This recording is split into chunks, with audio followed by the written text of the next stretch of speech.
Hello, and welcome to Dishing Up Nutrition's Ask a Nutritionist podcast, brought to you by Nutritional Weight and Wellness. My name is Leah Kleinschrodt, and I'm a registered and licensed dietitian. This podcast strives to help people around the world make the connection between what they eat and how they feel. I want to thank you all for your support and listenership over the years. And if you're enjoying this show, let us know by leaving a rating or review on your favorite podcast platform. Your feedback helps others find these important real food messages.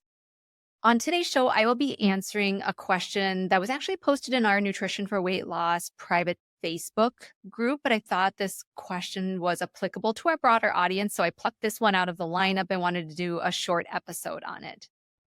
And this person asked, is allulose safe to consume as a sweetener?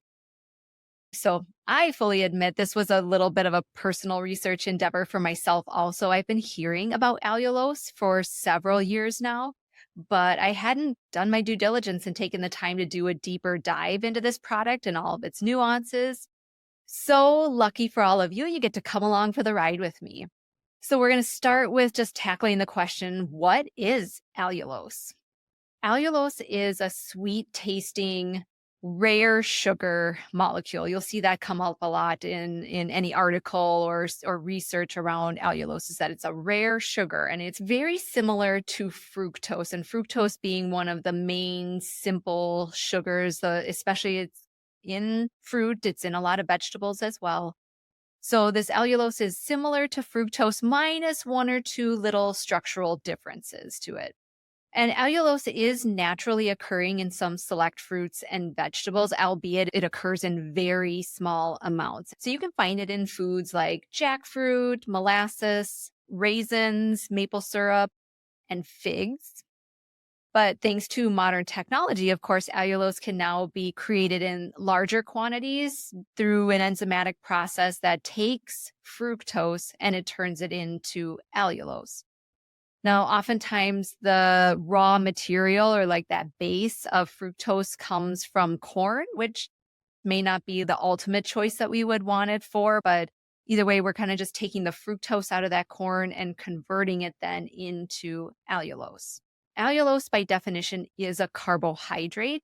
But because of those one or two little structural differences that I mentioned, about 80 to 90% of allulose is excreted by our kidneys before it even gets turned into usable energy in the body. So in other words, it is negligible calories. It has a negligible impact on blood sugars.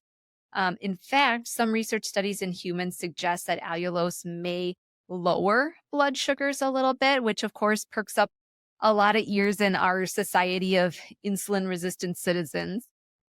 And this is through a number of different mechanisms. I'm not going to dive super deep into this, but I did want to explain, like, what is it about allulose that might actually be helpful for our blood sugars? One of those is that, as I just mentioned, we don't break down allulose really well, and most of it just gets excreted in our urine. It gets excreted through the kidneys, so we don't actually turn it into energy in the body. Another way that it helps blood sugar is that when allulose and glucose are both in the gut at the same time, they compete for absorption in the gut. They use the same transporters to get into circulation.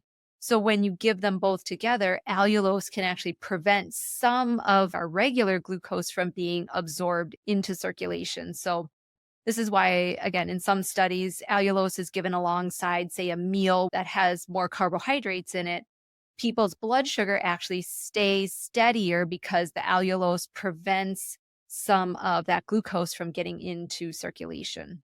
Allulose also acts on the L cells of the small intestine, which are the cells that produce the peptide GLP-1.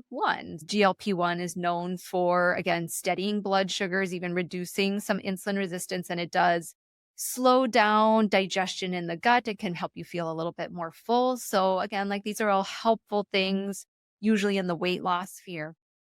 And lastly, allulose also inhibits this enzyme. The enzyme is called alpha glucosidase.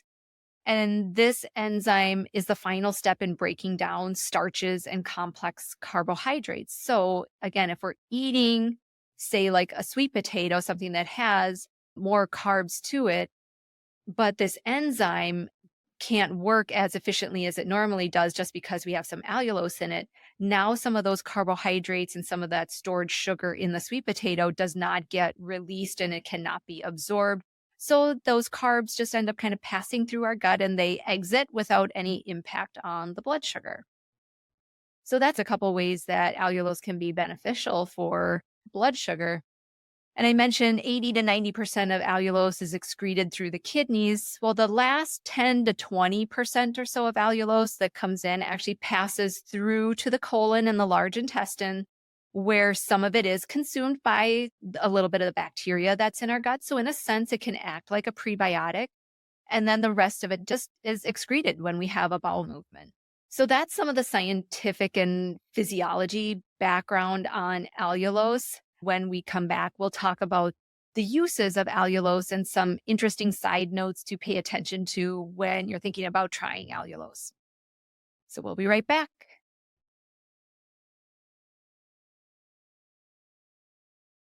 All right, we're back.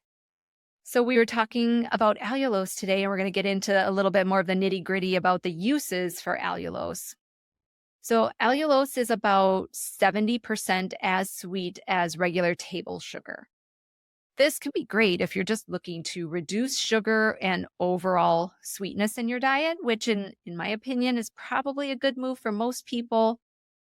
However, if you're used to tasting a lot of sugar and a lot of sweetness from the foods and drinks that you consume, something sweetened with just allulose may seem a little underwhelming.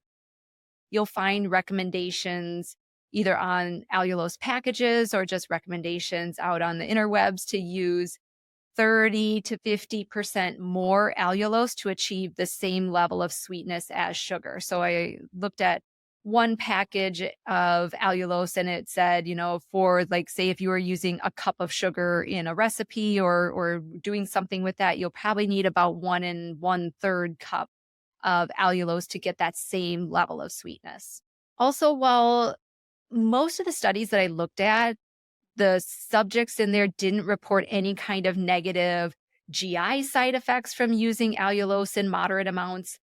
If you jump into the comments section or on a blog post or any kind of public post about allulose, you'll still find reports of people who experience significant GI distress from trying allulose, similar to what people report with using sugar alcohols a lot of times. So bloating, gas, maybe some diarrhea, just like generally feeling a lot of discomfort.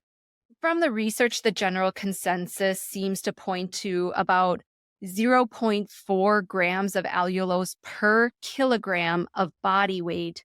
That's what is considered to be a moderate dose for most people. So, say if you have a 175-pound person, let's just take that for an example, that would amount to 32 grams of allulose per day would still be considered a moderate dose. So I looked at one brand of allulose that's out there on the market, and for that particular brand, 2 teaspoons of allulose was 9 grams of allulose. So if you think 9 going into 32, like you could get at least several more teaspoons of allulose in there before you kind of hit that upper limit. I will say though, if you are someone who just tends to have more of a sensitive digestive tract like I do, or you've had trouble with some of the alternative sweeteners in the past, the advice if you were going to try allulose would just be to start low and go slow. One other notable thing that showed up in some of the research around allulose that I did is that it may decrease HDL levels. So HDL, you'll see that on your cholesterol panel, your lipid panel. It's typically what we call like the good cholesterol, the more protective kind of cholesterol. The mechanism why allulose decreases HDL is unknown. There aren't any studies out there at this point to say, is this a truly significant finding? Is it a truly detrimental finding? No one knows just yet. It was just something interesting that I gleaned from some of my reading that I wanted to bring up in terms of discussing allulose. So to summarize, allulose is a naturally occurring rare sugar molecule that is being used as an alternative sweetener in our food system these days. It does not increase blood sugar and insulin levels. It may even decrease them, which can be helpful for a lot of people. Depending on the person, it may or may not cause some GI upset, and it may or may not lower HDL levels. The human studies done using allulose up to this point have been promising, but in all fairness, these studies have also been very small in nature and they've been very limited in their scope and what they're looking at. So I do think we need to stay tuned as more information comes out about allulose and how it affects us as humans, especially. Allulose is about 70% as sweet as regular table sugar, so you might need to use more allulose by volume to achieve the same sweetness as an equivalent amount of sugar. And also, if you decide to go shopping around the store or the internet for allulose, don't forget to read the label. Some brands do sell pure allulose, and I'd recommend that you go for an organic brand if you can find that, while others combine allulose with other non-caloric sweeteners like monk fruit or stevia. So it kind of just depends on what you're looking for. If you're just looking for straight up allulose, just be sure to turn the package over and look and see that that's the only ingredient in there. So overall, in my professional opinion, I would say allulose seems like an alternative sweetener that is worth a shot. As usual, when you're starting anything new, start low, go slow, especially if you've had some issues in the past. And just remember that too, it still is usually a good thing to moderate our intake of just sweet things overall, whether that is from actual sugar or whether it is from some of these non-caloric sugar alternatives. So the more sweet we taste, the more sweet we tend to want. And so just even limiting our use of some of the non-caloric alternatives out there can be helpful for just breaking some of those sugar cravings or breaking some of the sugar habits. So I hope that was helpful for this person who posted the question in our Facebook group, but also for the broader audience. I want to thank you all again so much for listening to our Ask a Nutritionist episodes. And if you found this helpful, just leave us a rating and review on your favorite podcast app.